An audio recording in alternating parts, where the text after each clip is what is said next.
YCS Costa Rica results are in, and this is interesting, to say the least.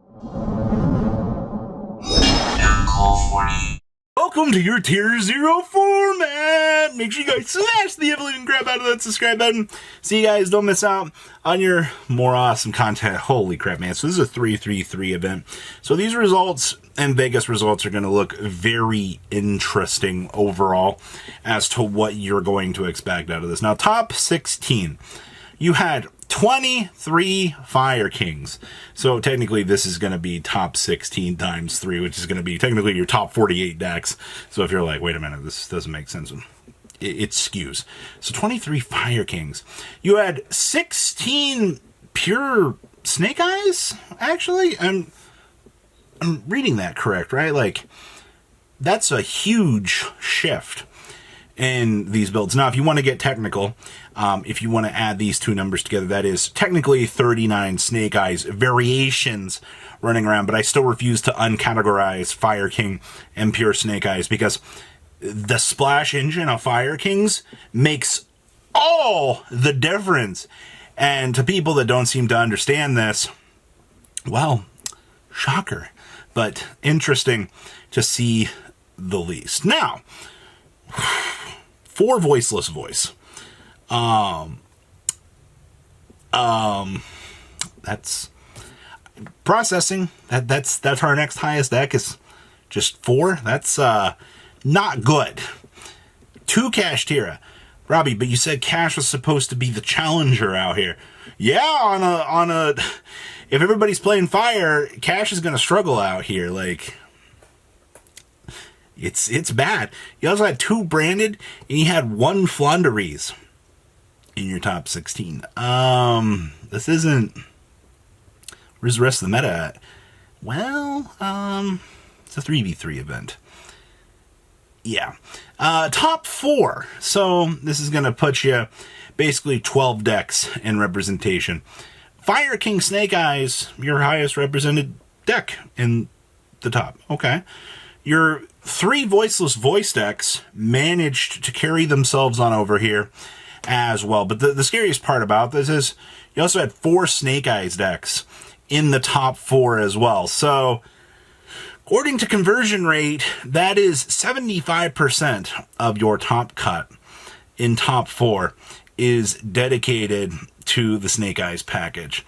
And we're not in a Tier 0 format. How? Now, I think the most interesting thing about this is the Voiceless Voice players were split between 2 and 1 on the teams, pushing on into top 4. And Voiceless Voice honestly had a pretty good, fantastic turnover rate for this event. So I'm not all that surprised. Actually, I think that's pretty good. Now, your finals, as most of you heard, was Snake Eyes. It was literally Team Snake Eyes versus Team Fire Kings. Literally, Pack's team was just massively playing all pure Snake Eyes, and the second place team was playing all pure Fire Kings.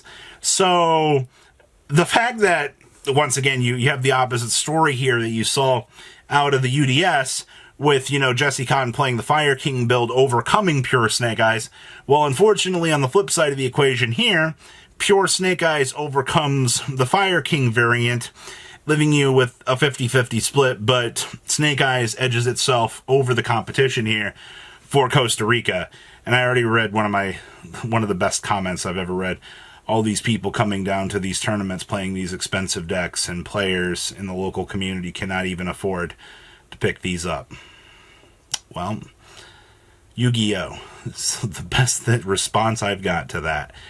Alright, like, Yu-Gi-Oh!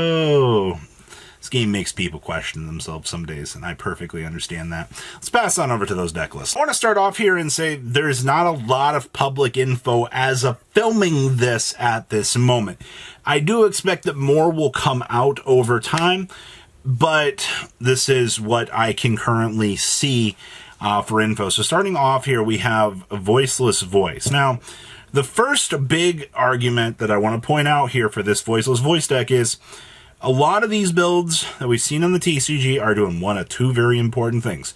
They're either dedicating 2 slots to Saravis, or they're doing a 1-1 split between Saravis and the Odd Eyes Pendulum Graph Dragon of fun stuff. Now, For those of you that don't know what this little guy does, this thing lets you special summon an Odd Eyes monster from your extra deck as well. You see this little guy right here, Odd Eyes Winged Dragon? So if this card in the monster zone is destroyed, you can place it in your pendulum zone. Yeah, I can only imagine. And then you can use each of the following effects. When you target one effect monster your opponent controls, negate its effects till the end of this turn. Or during the battle phase, if you control the synchro summon card, which blah, blah, blah, you can destroy all level 5 or higher amount. I don't really care about that.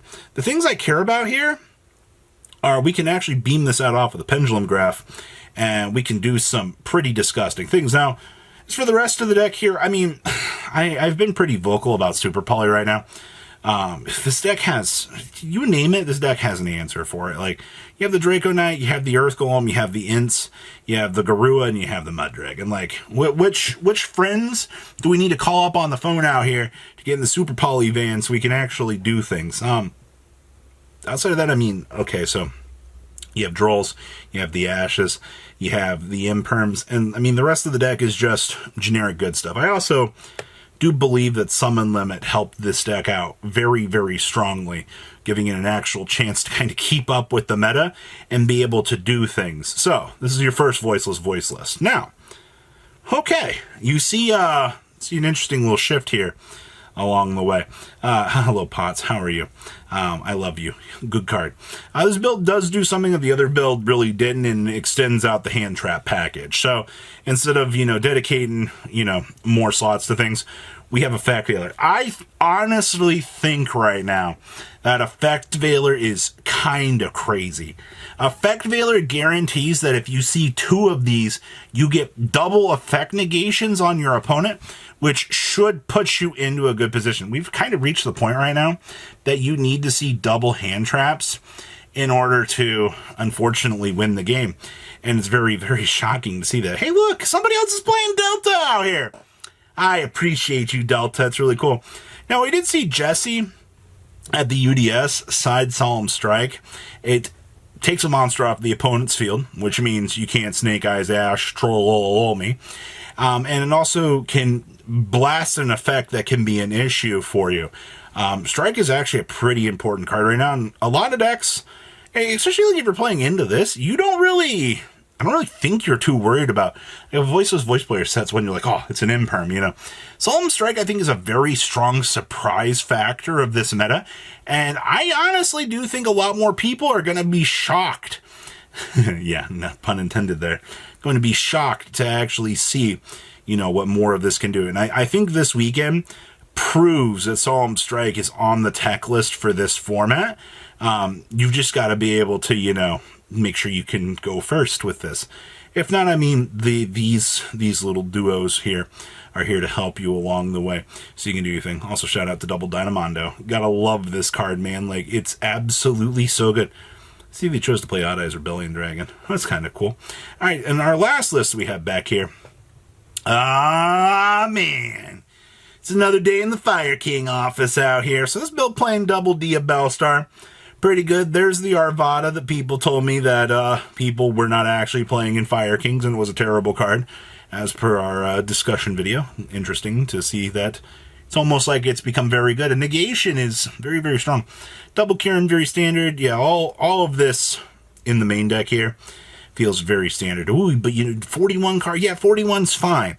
All right, you got to remember, you're also playing 1-for-1 here because this card is absolutely gas. Like, 1-for-1 is just the absolute tipping point in this game. You see this card, your opponent's like, okay, I guess I lose now. You're, especially if you can discard the Garunix off of it, you just feel like an absolute champ. I do see that this build did choose to play a Kurikara. I'm not really sure how I feel about this. I think one Kurikara is fine. You gotta remember, we're also playing the Gave Dragon. You gotta love the little manipulation fun stuff this little guy can actually do for you along the way. Outside of that, it's nice to see, how streamlined this deck is. But the problem is with no room for real innovation, we've pretty much developed a cookie cutter build. And it's like, hey, 40-41, you get 1-2 tech slots. What are you doing? Oh, you don't want to play 3 talents? We're playing 2 today? It's good to see perfectibility, But I like to see innovation and see change within the game, and we're just not seeing that with this. So we'll see. We'll see. So that's your YCS breakdown. What a format. Leave a comment down below, tell me what you guys think, and I'll see your beautiful faces back here later today, guys. Peace. Patrons, thank you.